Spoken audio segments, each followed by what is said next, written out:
girls, grab your beers. Hey everybody, this is Charlie from Anthrax, and you are listening to today's Boondoggle. This is Mark Metcalf, and you are listening to today's Boondoggle with Bailey on Domain Cleveland Radio. You are listening to today's Boondoggle with Bailey on Domain Cleveland Radio. Yes, Kato Kalin listens to this all the time. Welcome to today's Boondoggle. Now here's your host.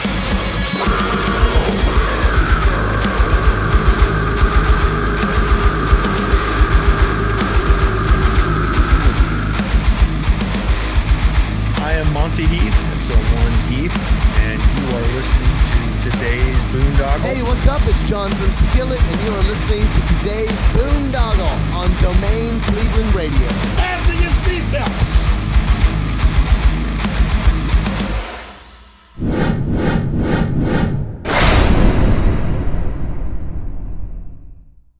Incarceration, America's rock, metal, and tattoo festival with Slipknot. Falling in Reverse, Five Finger Death Punch, plus Marilyn Manson, 3 Days Grace, Beartooth, Knocked Loose, Lamb of God, Parkway Drive, I Prevail, In This Moment, and so many more. Report to the Ohio State Reformatory on July 18th through 20th, 2025 to face your sentencing. 3 days of rock, tattoos, and the return of the Haunted Blood Prison. Passes for Incarceration are on sale now at incarceration.com. Zombified. What's going on, everybody? It's Bill Bailey with today's Boondoggle. And real quick housekeeping note, if you're watching us on YouTube, Rumble, BitChute, or Odyssey, please hit that follow and subscribe button. If you're listening to us on Spotify, Apple, Google, whatever podcast platform you utilize, please hit that follow and subscribe button so I can continue to bring you conversations like the one I'm bringing you today. I have a new friend here with me today. Hey. What's up?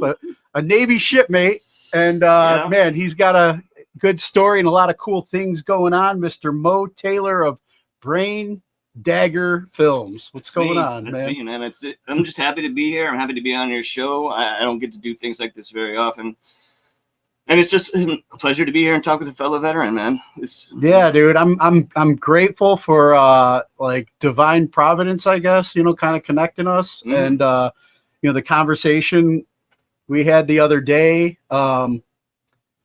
To set this up, and there's so much cool things going on, man. But usually when I have people on for the first time, I like to get a little bit of a background. So do you remember originally what you wanted to be when you grew up?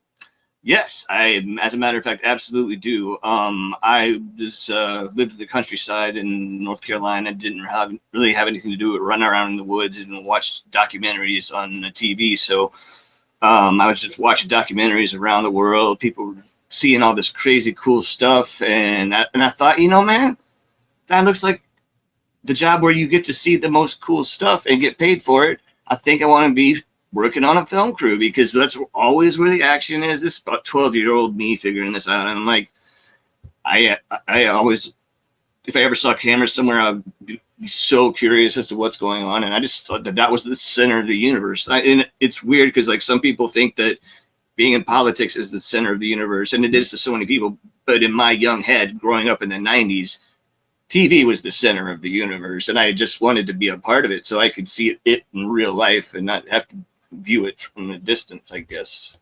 Yeah, no, I get that, man. It's like I was caught by like, Johnny Carson as a kid and stuff. I used to like love watching those shows, and then as MTV started coming around and the VJs, and been a big music fan, but like that host and that interview thing, something I always wanted to do as a kid, but then kind of never pursued it because I went like the safe route, I guess, Yeah. Well, I mean, safe routes commendable. Yeah. You have parents that kind of want the best for you and stuff, but they kind of like will crush your dreams in a loving way, I guess. Oh, definitely. But the thing is, but now I'm pursuing it, as a hobby, as an adult. The child is still getting his way eventually, I guess. Yeah. Well, the best thing about it is, you kind of did it right. You waited until you had a stable life and you had a little bit of money to where you could make define stable, but I don't know, man. But I mean, like I didn't waste. I spent 25 years sweating and like creative, just constant rejection, pain, low paying jobs to do like garbage work in the industry.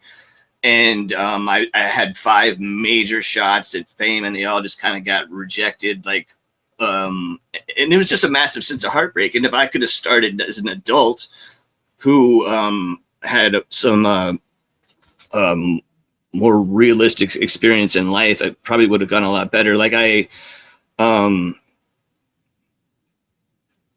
it's the best approach to getting into you either need to work really hard and slave and give away your product for 10 to 20, 25 years, or you can have someone fund you. And I did, so. Yeah. Well, I want to talk about your journey though, too, because I mean, as you shared your time in the military with me, like when did that become an option for you? And what kind of led to that? All right. So I was going to film school and spending my summers in national parks to practice photography and mountain climbing and stuff like that. So like the first year I lived on Mount Rainier for a summer. The second year I lived in the Tetons for a summer, just doing nature photography and like extreme photos of like rock climbing and stuff. And third year I went to Lake Powell and I just boated around, and I mean I drove a jet ski 96 miles from like Halls Crossing to Page, which Halls Crossing doesn't even exist anymore. But so I was always out there adventuring. But I went back to film school the last year, and I thought I had like a job, like this big time director who was like good friends with Matt and Trey, because when Matt and Trey in South Park came out about the same time that I was in film school, and this was in Denver, so they were in the same city. So like everybody knew those guys. I wrote a script. I made deals with this company, and I thought I was really going places. So I dropped out of college to just focus on doing this thing with them. And I ended up working in a copper factory where I lugged copper tubing, and this is for labor ready. So you show up at 5 a.m, then you go to your place and you work all day, then you come back and get your paycheck, and it's about the worst job ever. And as I did that for 4 months, I realized that this film deal was not going to happen, and I was like, well, shit, I ruined my college thing with my whatever. So I got out of the city. I moved up to Keystone, which is a ski resort in Colorado, and I was a lift operator. And I would it was, everyone thinks it's just gonna be fun, but it's the worst time of anybody's life, because you just stand there in the freezing cold by a ski lift for 10 hours a day and try and pull Jeff Daniels' tongue off the yeah. So I was doing that, and like every day I would like look up at the like sky when I was bored, and there'd be planes flying over, and I'm like, I'm never gonna be able to afford to fly on a plane. If this is my life, I got to do something different. And luckily, I ran into a guy that was in the Navy, and he was a good buddy of mine. He was like, dude, they have journalists in the Navy, and I was like, what do you mean like journalists? He's like, you're a video journalist. There's a job that is exactly what you were doing in film school in the Navy. You just have to sign up for it and get a high enough score in the ASVAB. And I was like, well, shit. I mean, that sounds good. So I went in, and I took the ASVAB. I got a good enough score, and they signed me up as a journalist. And that's kind of how I got into that. And what was that transition like, coming from like college, film school, that lifestyle, and then going to the Navy and, journalism? Well, I meit wasn't that big of a deal, because I was in boarding schools a lot when I was a kid. I was used to stuff like that. So I'll admit, going from the hippie setting of the national parks was quite a difference, but it wasn't bad. Boot camp, that was pretty terrible. But as soon as I got out of that, like the recruiter always says, it's just a 9-to-5 job once you get used to the system. So I adapted pretty quickly. And what were like some of the, like, coming from like civilian world and what you knew as the world, what were some of the oddest things that you experienced then in the military? Some of the hardest? The oddest. Oddest? Oh my God, man. Oh, can you give me a more specific?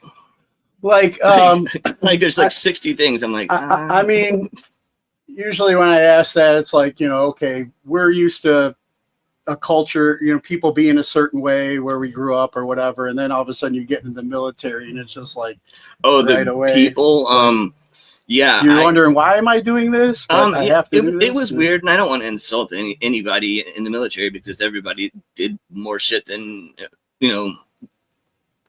other people that didn't join or had to join. But it was a shock. It was a class system shock to me because I wasn't used to dealing with like laymen, and I learned to make a lot of friends with people that I would have never thought I would be friends with. It was more of just like a just mixing bowl where I got to meet a lot of new people. Yeah, many of them assholes. But and then what was probably one of the worst places you served at? And I mean, there's a worse place I served at, but I'm not supposed to even talk about it. But yeah, I mean, without breaking OPSEC, I'm sure there's like some stuff that journalists there weren't really we weren't even supposed to be at. Yeah, there's places that no one was supposed to be at, but I mean, like, there's really no worst thing. Like, other than the things I can't talk about, the military was a joyride for me. Yeah. Like, the first year I was in the military, I was stationed on Diego Garcia. I'm sure all you military guys know about Diego Garcia. It's like the McHale's Navy island stuck in the middle of the Indian Ocean. And so I was stationed there, and it was basically just making goofy commercials and goofy videos and filming the bands that came out there to play and doing news stories and flying back and forth to Singapore and Japan and doing like documentaries on these different countries. But it was, I mean, I guess, no, I do know what the worst place I was stationed is. But yeah, Diego Garcia was an amazing amount of fun. I get off track sometimes. I'm sorry. It's all right. Yeah. So like you said, the worst place that you can say that you served at. The military hospital in Naples, Italy, where I was in a wheelchair and the hospital had been abandoned, and there was only one cranky nurse that walked around the 6 floors of the building and would stop by my room every once in a while and yell at me for not wearing shoes. And because I got injured pretty bad, and like I spent 6 months in various hospitals, Portsmouth, Norfolk, starting place in Italy. But the thing in Italy was just it was literally an abandoned hospital. Like, they were treating me right, they took care of me, but they had nowhere else to put me. But the 6 month hospital thing was the worst, I guess. Yeah, I can only imagine, man. Where was your favorite place, or best place that you served? I was lucky enough to be stationed in La Maddalena, Italy for 2 years. Oh, nice. Yeah. So tip of Sardinia, I just traveled around Europe the whole time, doing news stories, doing my own journalism, my own photography. It was a central hub to all of Europe. And, a month of leave, that's a lot.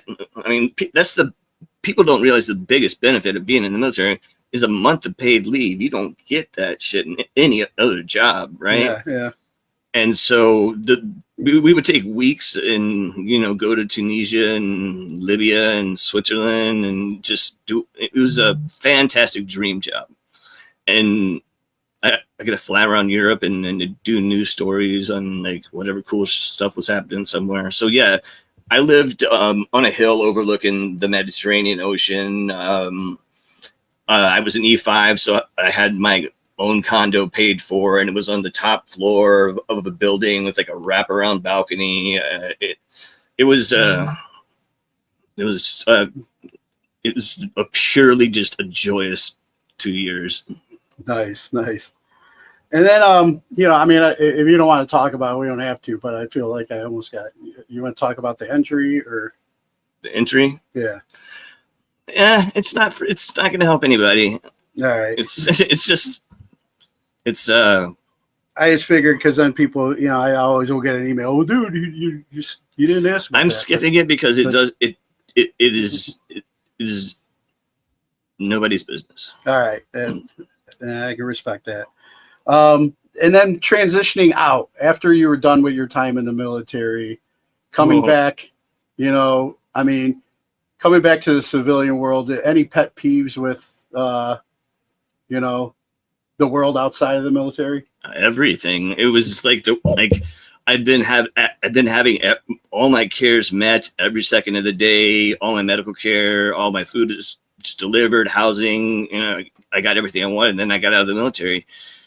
And I mean, I had no money at all, and I ended up homeless on the streets and sleeping in, like, this is in DC, like sleeping in homeless shelters and stuff, and going to the VA, walking all the way across DC to the I hate to say rather roughshod facilities that the VA was in, like the early 2000s. And when I got so cold from sleeping in the bushes and I couldn't take it anymore, I would go to the VA and tell them I need to be hospitalized because my disability is acting up, just so I could get out of the cold for like a day or two. And the VA has saved my life. Let's just go ahead and say uncountable amount of times. And I want to thank the VA for everything they've ever done for me. It may have been unpleasant at times, but they kept me alive for the last 20 years since I got out. And I want to thank them for that. Yeah, it's definitely come a long way. They're getting a lot better. Where it was. Yeah, I remember when I, first got off active duty and then went into the reserves, but like I went down to Wade Park and it was just like, it was like those movies that you see where everybody's just unattended in wheelchairs and,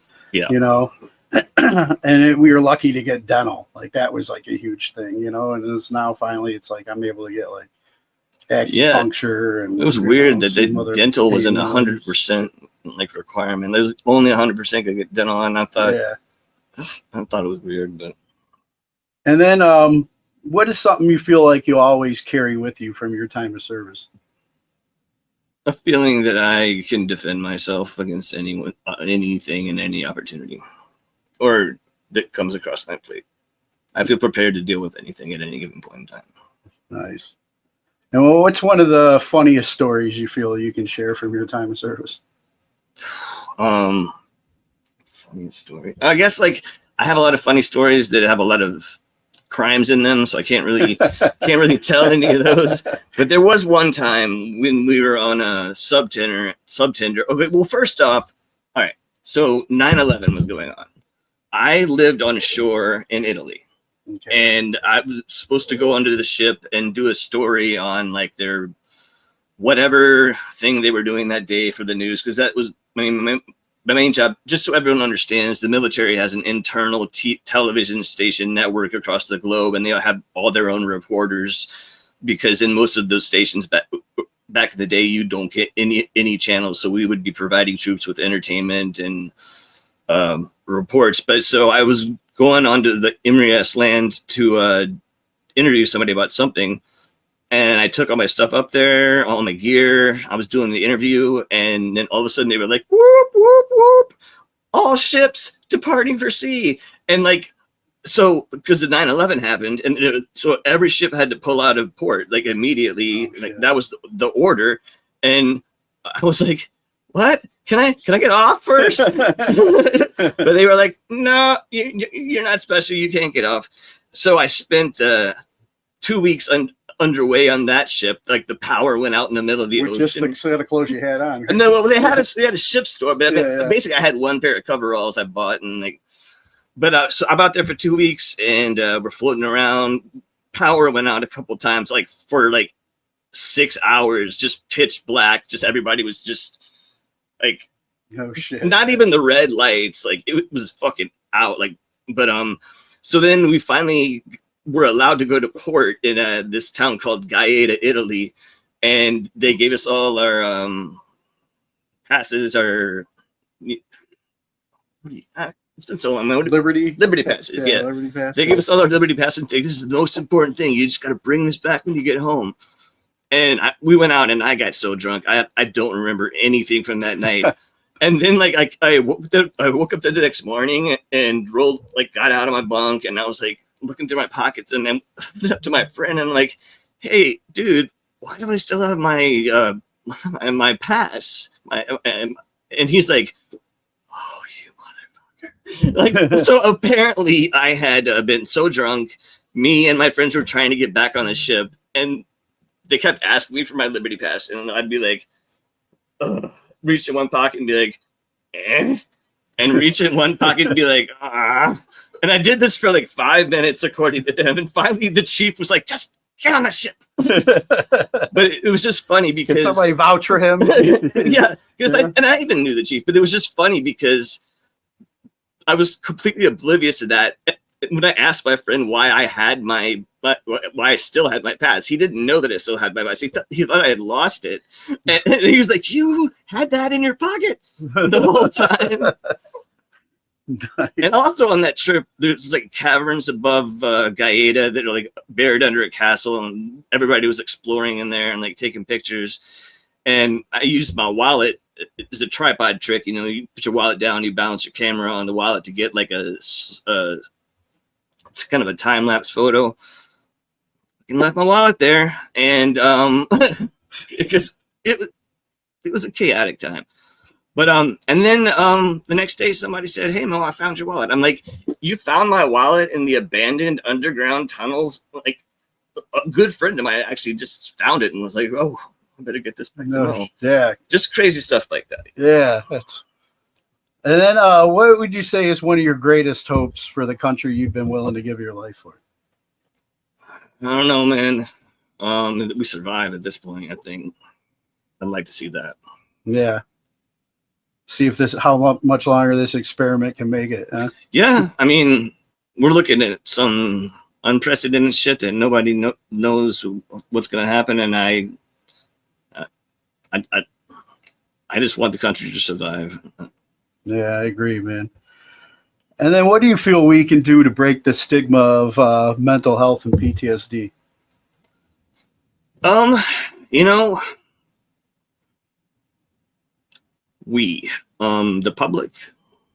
Yeah, I mean, I guess we as a people, as a human race. I don't think the stigma towards mental disability or PTSD is actually the problem. I think the stigma is towards demonized groups much more so. Like I think people have accepted mentally ill people pretty much, but they still hate people they don't understand. They hate this demographic they've never met. They hate these guys they've never met just because of stories they've heard of. I think it's more important to just learn. Like one of Brain Dagger's favorite slogans is just capital letters: stop hating people before you meet them, because that's what's caused all this trouble in our country. People just hear they have to hate somebody and they hate them, and on the rare occasions where you bring people together and they meet, they're like, "Oh, we're buddies."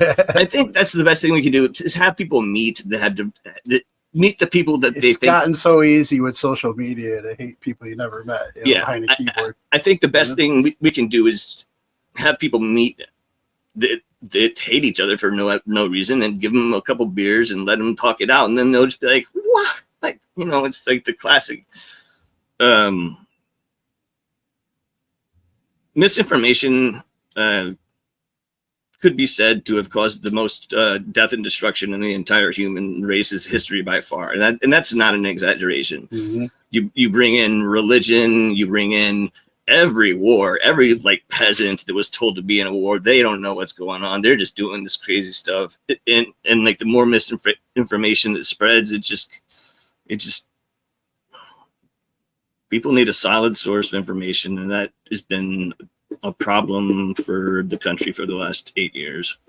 Yeah. And, it's like asking questions and, doing kind of doing your due diligence, taking your own initiative to dig into things too. It's like people that just sit in front of the television and trust the guy in the suit reading the teleprompter. Yeah. For everything is. And I would say, like, try and diversify your news sources. I mean, if you really are only watching right-wing news, just give some left-wing news a shot for a second. I mean, I understand the grievances on both sides, and I just don't think that they really know what they're arguing about. Did you, during your time working in journalism for the Navy, did you see, like, I know for me, there's a few times that I was in an active area, Mm-hmm.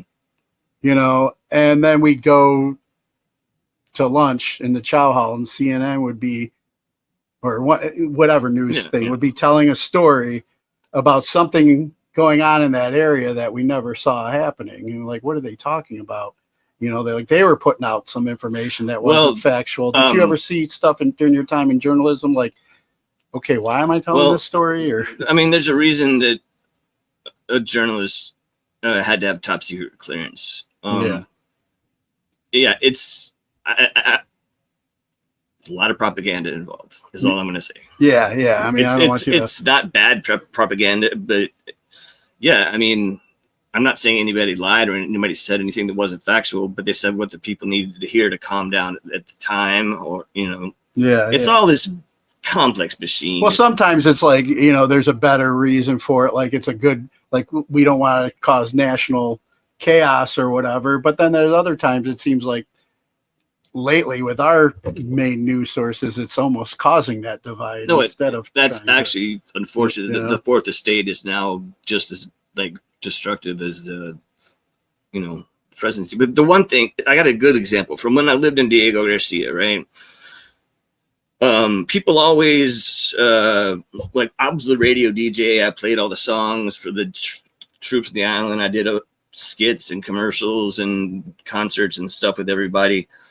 And once in a while, when I was doing a radio show, I'd get like a blurb from somebody from like Germany, and they're like, "Is this Diego Garcia?" And I'm like, "Yes, this is Diego Garcia." And they're like, "Oh my God, I've been trying to reach ham radio on Diego Garcia for 20 years." It's like, it's stuff amazing like that. But where was I going with that? What was the question again? Like, we were talking about, like, you know, this propaganda or whatever. Okay, so propaganda. If you want to rate propaganda coming from the government and propaganda coming from conspiracy theorists, the propaganda coming from conspiracy theorists is like thousands and thousands of times the actual propaganda coming from the military. So when I was stationed in Diego Garcia, they plowed, there's coral reefs like surrounding the island, and they plowed them all with bulldozers so they can mix concrete to make the runway. And it looks like there's tunnels all over the place underneath Diego Garcia. And I would have people come up to me and be like, "Hey man, so there's a whole underground base there, and I've heard like there's like all these like underground sea labs and stuff." And I'm like, "Dude, it's just plowed coral used to make a runway." And like, it's the wild speculation that is like the killer. There's nothing. I mean, Diego Garcia is just a little dump in the middle of the ocean where everybody just does what they got to do to get their year done. But I'm on the right track. Yeah. And then what was, you know, like during your time doing journalism in the military, is there like a story that you covered that still to this day kind of like brings you your heart joy? Well, we had a flood of our base in Lamad, and I mean, everybody had camcorders. They were trying to run around to save people. The whole base was just flooded and pure chaos. And I got put in charge of doing the documentary piece on that. And it was the funnest thing I had done. Well, not the funnest thing I'd done, but most meaningful thing I had done, because I had taken everyone's independent accounts, everyone B-roll, everyone's hero stories, and put it all together into like this like community. Like, we are badass. We had all these people saving everybody, and we had the footage from all of them. And I mean, that's probably like the best thing I've ever done. But I'm more known for like comedy, like to make like morale, stuff. Morale boost and stuff. Yeah, gotcha. Well, you know, speaking about what you're most known for, let's talk about starting Brain Dagger Films. When did that come together for you, and what was the inspiration for the name? I put a lot of thought into that name, man. So I worked for NBC after the Navy as a producer. And then I finally got my 100%. And that's when I was like, okay, I'm going to start my own studio. I'm going to be like a Vice News organization. I'm going to go around and just, do whatever stories I wanted. It took a while to like get the money saved up, get the equipment and whatever. But by 2019, I was on the third iteration of my production company, and this one turned into Brain Dagger Films. And like, the main thing between of the name Brain Dagger Films is our motto is knowledge is good, and we are willing to stab that knowledge into your brain. Like it's not perfected yet, but it's a dagger of knowledge that we're stabbing into people's brains. Is the best explanation I can have. But yeah, it took me about a month. I was like, I want something with the word brain. I want a weapon, and I went through like so many iterations. But it's just basically we got to get that information into people's heads as fast as possible.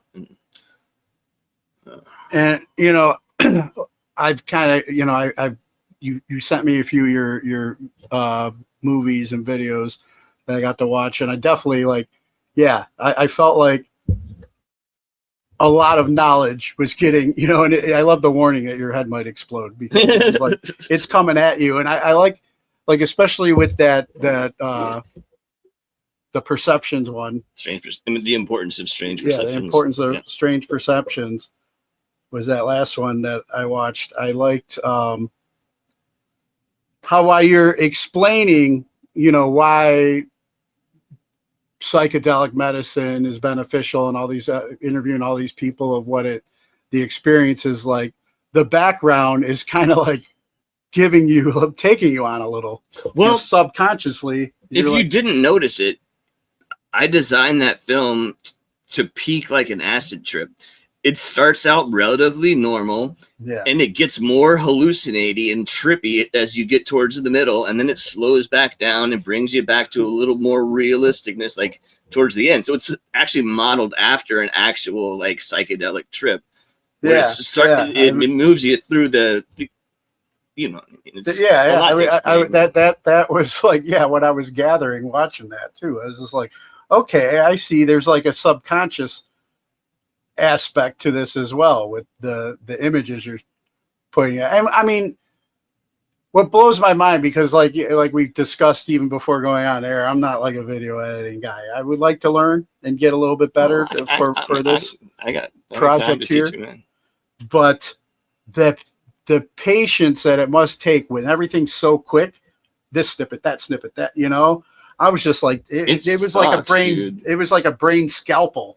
And you're going in there like performing like a surgery. The worst thing is, man, like how long did that take for you to perfect? And is there now like, I mean, after you get the initial learning, how easy is it for you now? Is it just like, oh, it's a snap, dude? But the problem is, it's a snap to do, just like building a house is a snap to do if you know how to do it.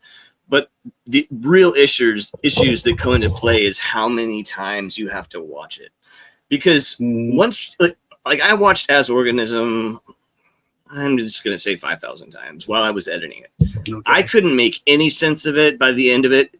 It's like if you listen to your favorite song all day long for 5 months, every single day, you're going to be like, what? I don't even understand what this thing is anymore. Yeah. So I would have to bring friends in and be like, okay, man, like, I think it was very important to have an original outline that you knew was good before you got brainwashed by seeing it so many times. But I would have to bring friends in and be like, hey, man, honest to God, I can't tell if this is good or not. Can you watch this scene and like tell me if it's good? Because I've just seen it so many times. So that's the killer. Strange Perceptions really was a long one. That was rough to get through. I did a third one called The Glorious Spectacle of Human Programming, which we're given like select screenings to, but it was an hour and a half, and it had like 40 comedians, 40 normal people interviewed.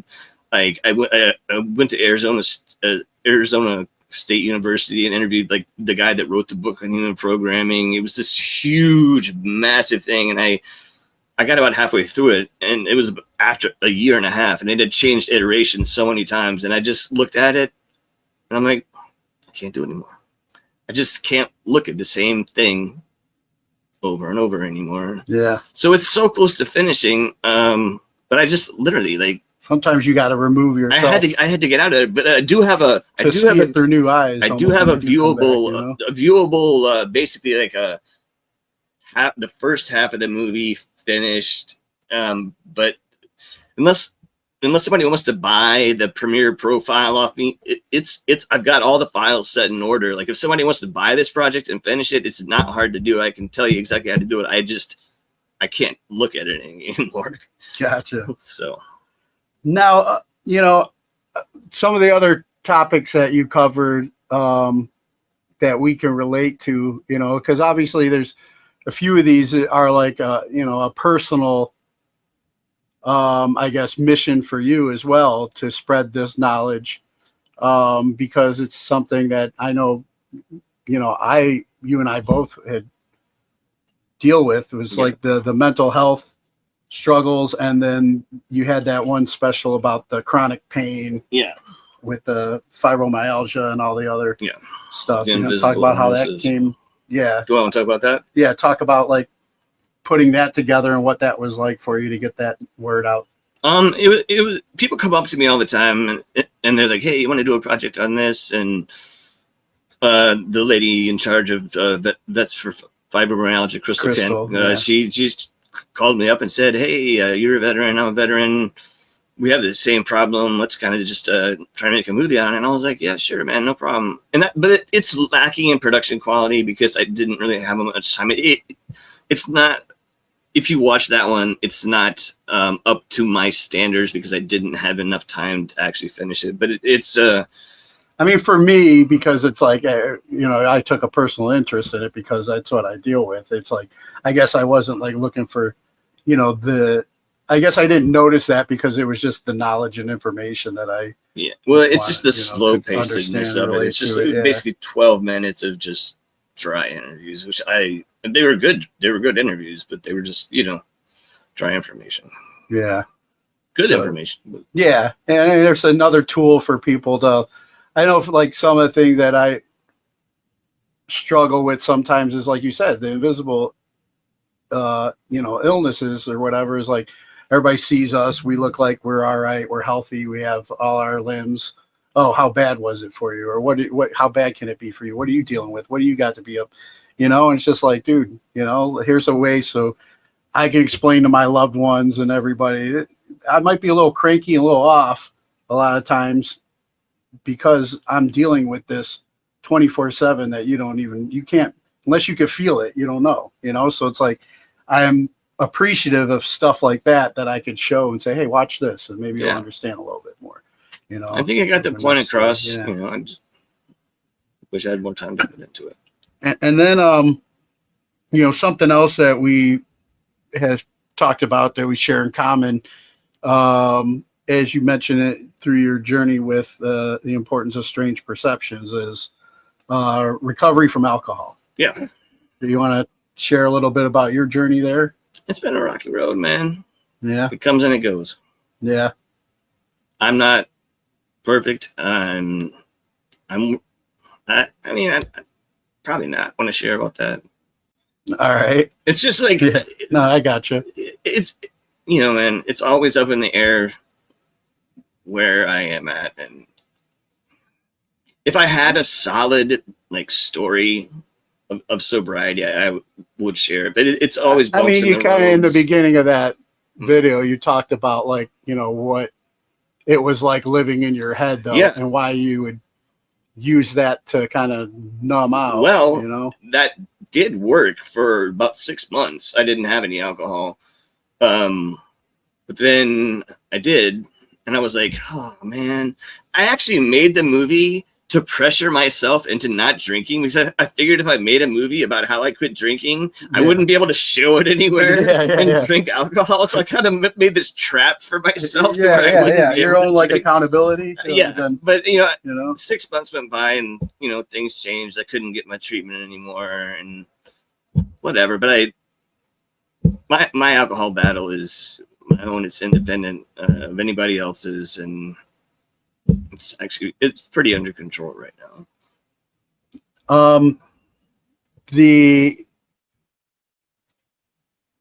As you said at the end of Strange Perceptions too, instead of going on the ayahuasca journey that was presented in there because of a lot of the sacrifices and whatever, you decided on the ketamine.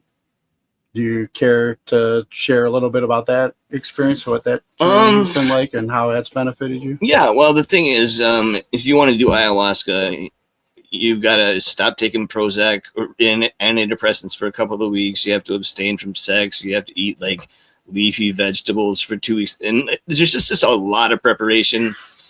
And with ketamine, you can just stroll in and be like, let's do this. Like, I mean, you gotta fast for a couple of hours, but they don't need to do all. I've tried to fast, and I'm just not. I'm too slow, I guess. Yeah. But no, I would say the reason I picked ketamine is because I have no problem taking ayahuasca. I would do it in a second if I didn't have a full camera crew that didn't speak English that I was trying to control the whole time I'm filming that thing. But my dad, I still respect my dad's opinions, even though they're outdated and not really informed.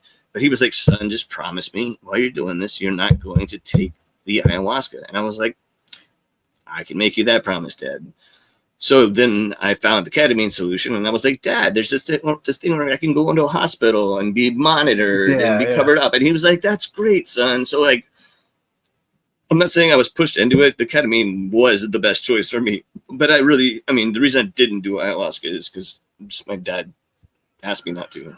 I mean, I know like you were saying too, it's like the whole ketamine setup sounds like a safer, more monitored environment, because if you have any kind of like pre-existing conditions, like myself, it's like I had a heart stent put in back in 2020, it's like, and that was when I was trying to do, that's when I originally started my like health and fitness journey and everything, but some of this stuff, like it's intense, and it puts the heart through, the body and the heart through stuff. So I would rather do something that can help me get through my brain. Does that even make sense? Yeah. Okay. Something to help me that also like, okay, in case I start getting a little whatever, that I'm being monitored, I'm in a safe place and whatever, like a health thing. So wanted to ask too, like about, what other thing I liked at during the Importance of Strange Perceptions was like funny ideas are powerful. Oh yeah, that's what scares the man. That's why they don't want you doing psychedelics, because you come up with these genius ideas, and they're like, I know how to change the government to be this and that, and it's perfect. And the government cracks down.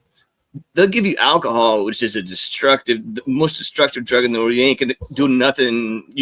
It's anti-productivity. But if mushrooms and ketamine and ayahuasca are floating around, those spark ideas that people's heads, and they're like, they would have never thought of before. Like everyone's main quote after doing something like this was, "Why didn't I see this from the beginning?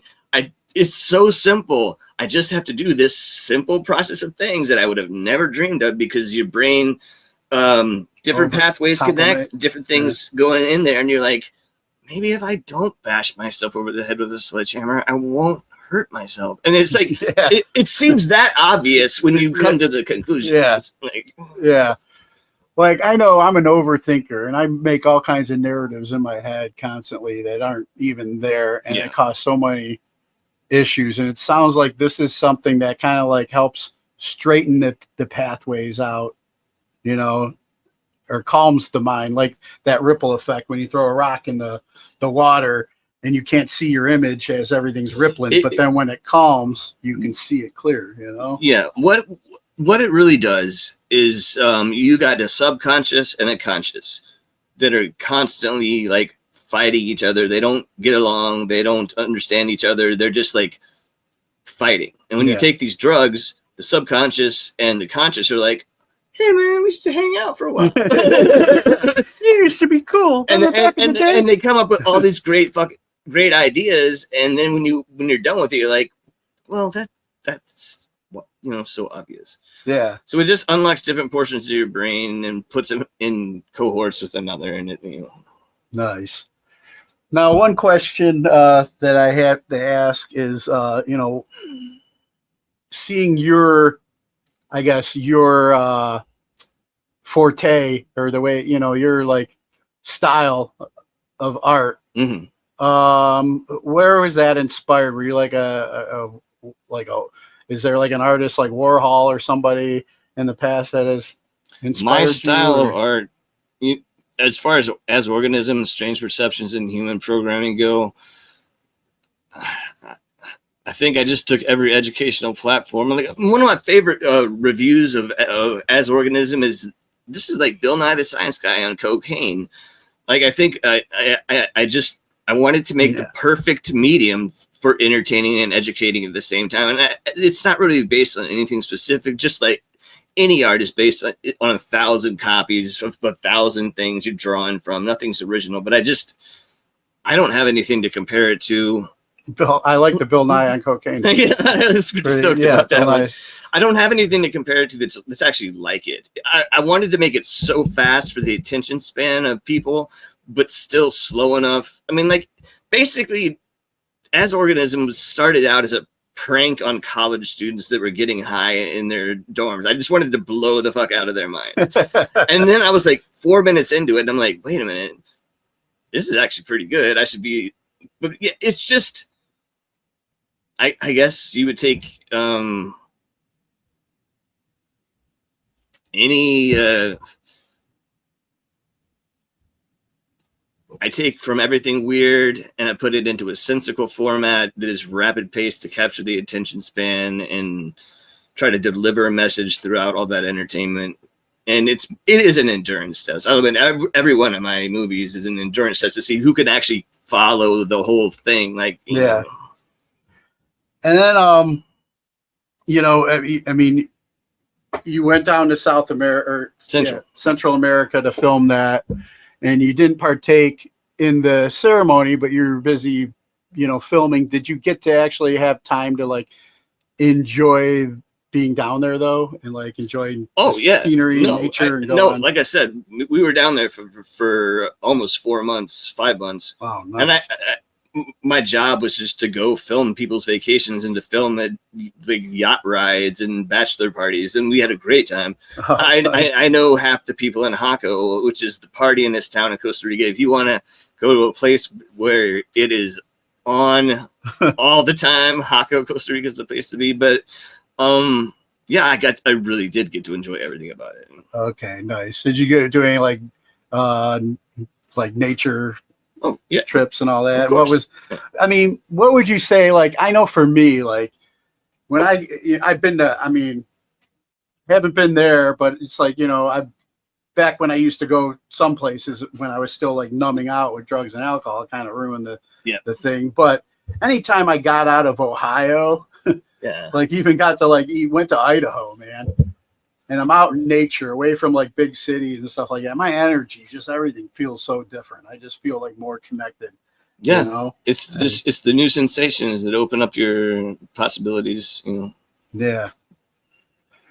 And then, you know, I want to talk about, you know, I'm a big music guy on here, so there's a lot of, you know, music stuff that I'm involved with. Mm-hmm. You got some music stuff that you got coming up, but the other thing that connected us is our love for Mr. Tim Misny. What's up, Misny?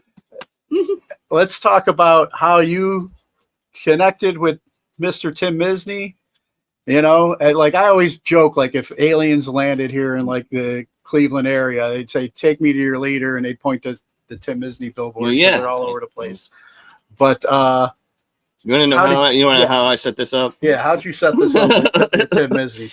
I was at a bar with my friends, and everybody was like, this one girl had like a big crush on Misny, and she was like, Misny, and like, and I was like, listen, friend, I will bring Misny to this bar. You can meet him before even talking to Misny, because I deal with celebrities all the time, and so I was like, I can bring Misny to this bar. You can meet him, and it'll be great. And she's like, no way. And I'm like, yes way. So I just emailed Misny at 5:00 in the evening one night, and I said, hey man, I'm Moe Taylor from Brain Dagger Films. Do you want to do a mockumentary about your life? And at like 5:31, he replied, heck yeah, let's have some fun. And the next day, me and my wife were having dinner with him at his house, and it's just been like on best friends the whole time. Yeah, we call each other all day. We just gab like schoolgirls. It's the most ridiculous thing. Like, it's so adorable. And every time I see his face on a billboard, I'm like, that's my best friend. Do we just, it's like Step Brothers, do we just become best friends? Yeah. But it's amazing. I mean, I've been meaning to contact him for a long time, but I never had the time to put into it, because this year is a publicity year for putting my science fiction book into a movie next year. So I was rooting down in Cleveland, and I was just working on, like, I got some articles in Vanity Fair and like Hollywood Reporter coming out. I'm spending all my money on marketing. So I'm not being able to go travel the world this year. So I was like, I got to find a project in Cleveland I can do for like a year. And I was like, well, we've been wanting to talk to Misny for a while, and it turned out perfect, man. And it kind of started as like almost like a dare, not really, but kind of like, it kind of started out as a dare, I guess, a bet. Yeah. I opened it up to who can get Misny here first. And everyone was like, well, we know it's going to be you. And I'm like, well, whatever, just bet. But yeah, so I mean, I did that, and everybody was happy. And so at the time when you reached out to him, you were just throwing this at the wall. You had no, like, I mean, this was just like, hey, I had never spoken to him before in my life. I sent him one like, email. This is just the icebreaker. I'm going to throw this out. And then he says yes. Then you're like, oh shit. Now I got to. Oh no, I wasn't like, oh shit. I was like, oh shit, that was fast. Like, that's where there's no reason he wouldn't have wanted to do it. I mean, it's so perfect. I couldn't have spent $1 million on marketing on whatever I wanted and gotten more publicity out of this. Yeah. And he's getting the same thing out of me and the music fest. It's just this cyclone black hole of publicity that's eating itself and growing larger and larger, and everyone's volunteering. No one's getting paid, and everyone's just excited to be a part of it. And like, I mean, well, some of the bigger bands are getting paid, but in general, it's all proceeds go to the city mission. Nobody's really trying to make any money. We're just trying to make Cleveland the gleaming diamond in the Midwest hub of the entertainment industry. Yeah. And it just so happens Misny's the perfect person because anybody who's lived in Cleveland for 30 years, yeah, they know who Misny is. Yeah, exactly. I mean, my friend's called well, whatever. The point of this is not to make money. It is to put Cleveland back on the world stage as an entertainment hub that will be the Midwest's thing. And we got the climate change. We're going to be the last livable place, whatever. But yeah, this is just a project to make to put Cleveland back on the world map, man.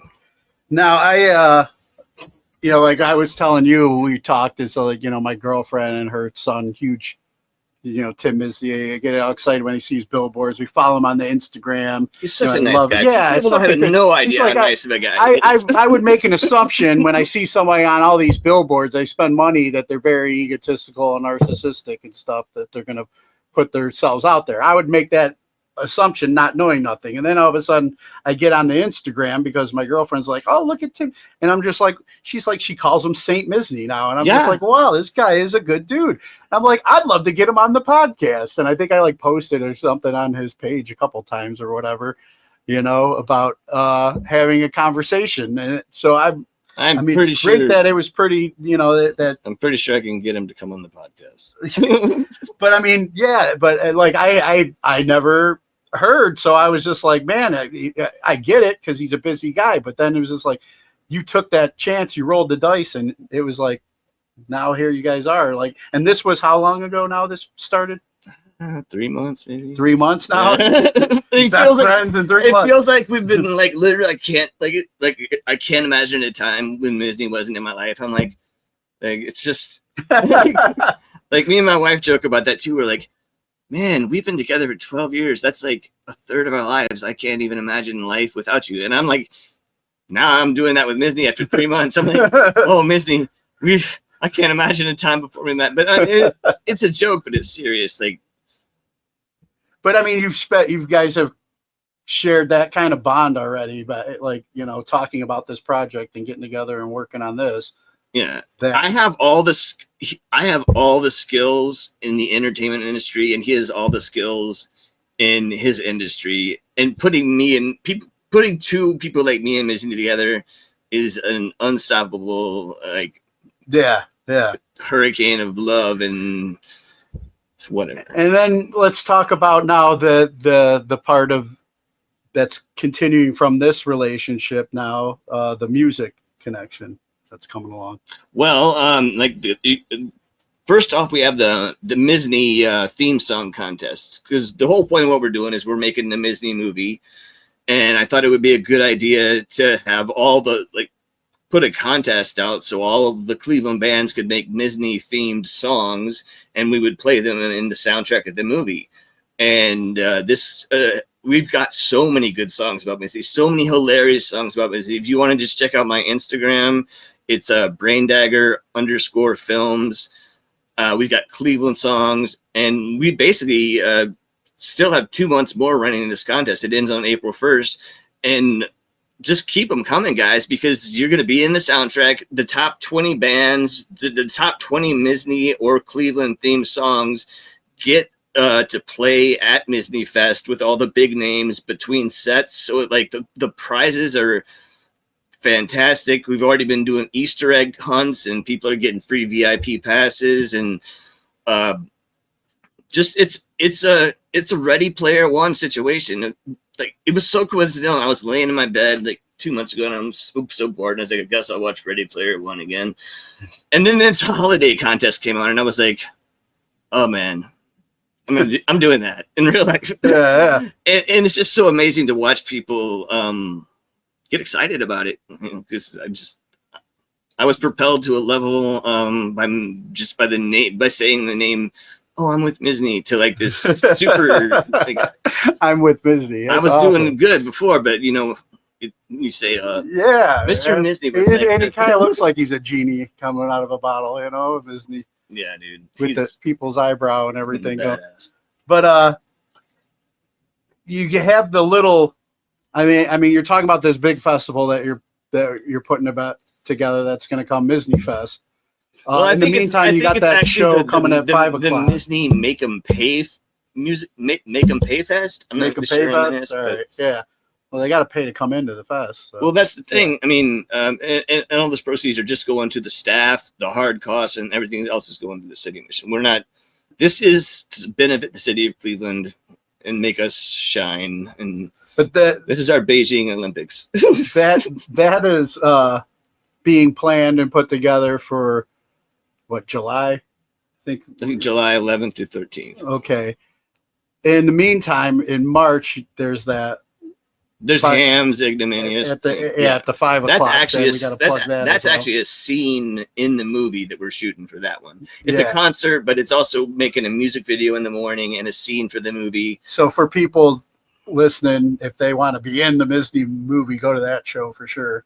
Well, yeah, definitely. It's March 29th at 5 o'clock lounge. You can look it up. We got 4 great bands, and Misny's going to be there, and I'll be there, and it'll be fun for everybody. I do fear that we already have advertised this too much, and there will be people that aren't able to get in. 5 o'clock, isn't that? Yeah. When I saw their patio, I felt a little better, because they do have a huge patio in the back. But we've even got gift But bags. who knows what the weather's going to be like? Yeah, still in and March, we've even you know? got gift bags for the people that can't get in. Like, so there's no, like, if you can't get in, we've got swag for you or something. Oh, nice. We're just Nice. we don't want anybody to be unhappy. Yeah. Because I mean, honestly, dude, when I worked for NBC, I had to judge America's next top model once, and let me keep it real short.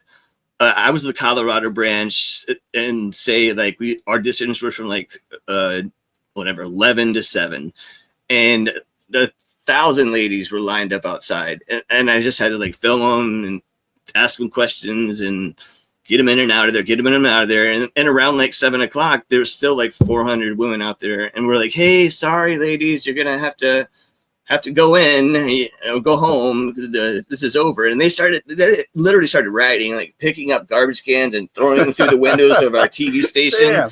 And I'm like, fuck, I guess we'll hold the auditions for everyone. And you know what you do when that shit happens? You just turn off the camera and you let them think they're doing auditions, because you're like, I'm not going to give you a fucking audition because you rioted. Like, yeah. But we just want to avoid any angry crowds as much as we can. So we got swag to give out to the crowd. Nice. Yeah, and then like, weren't you telling me that there's kind of like I don't know, there's like Misny was like, hey man, what's going on with this festival or whatever, or this little concert or whatever? What do you mean?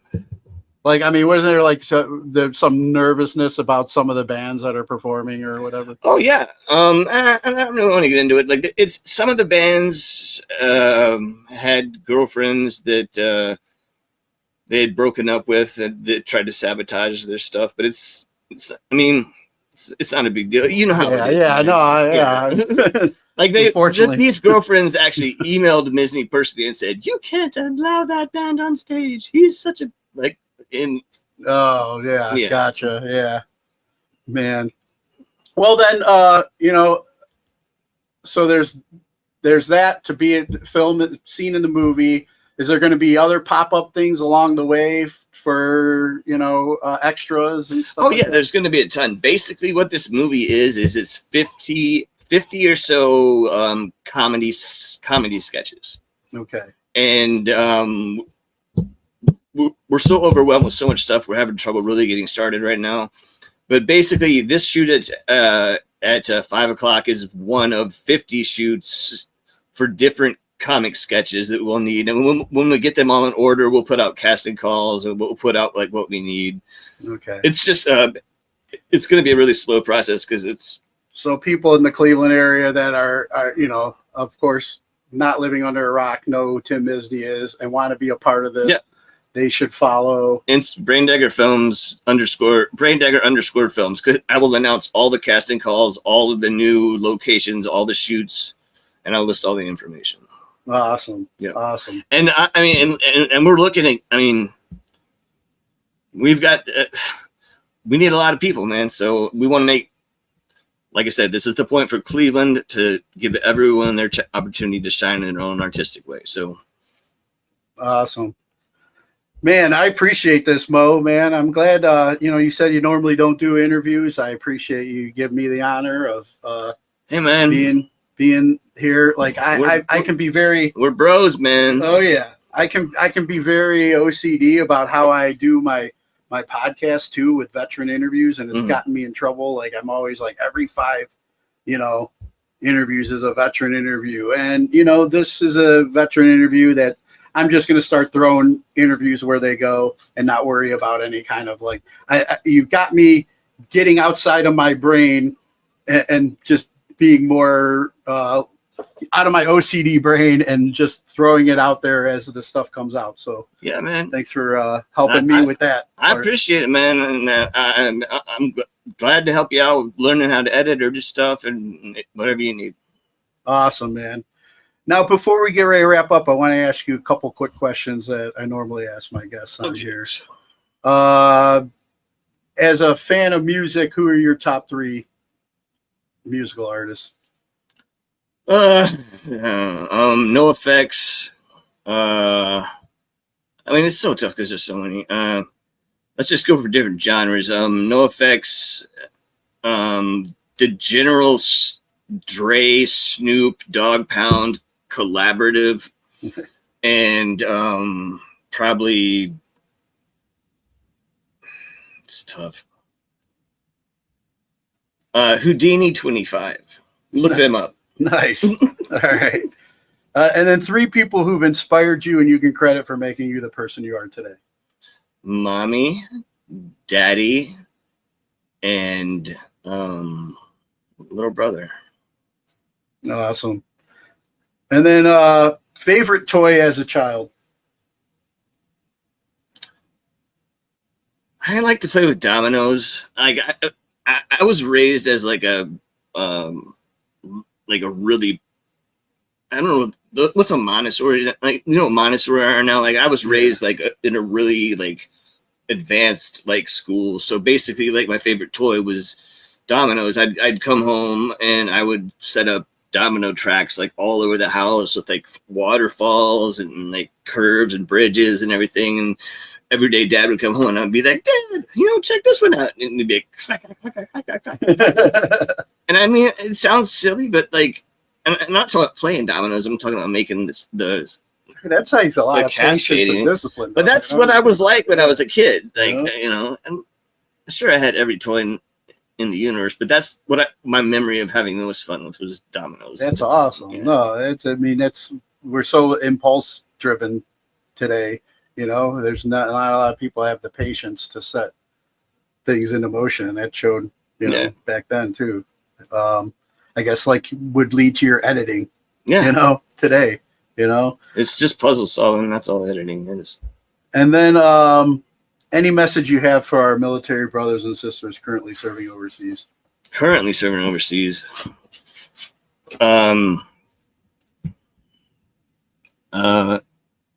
It's gonna get better. It may suck now, but you really gotta know you're fighting for something good, and just hang in there, man, because it's gonna get better. Awesome. Mo, man, I appreciate you doing this with me, man. It was awesome. Good times, man. First of many things to come. Maybe we'll get Misny on here next. All right, sounds good. I'll make sure that the maid isn't off before he comes over then. Yeah. All right, man. Well, thanks for that time, man. I really appreciate it. I had a blast. Awesome.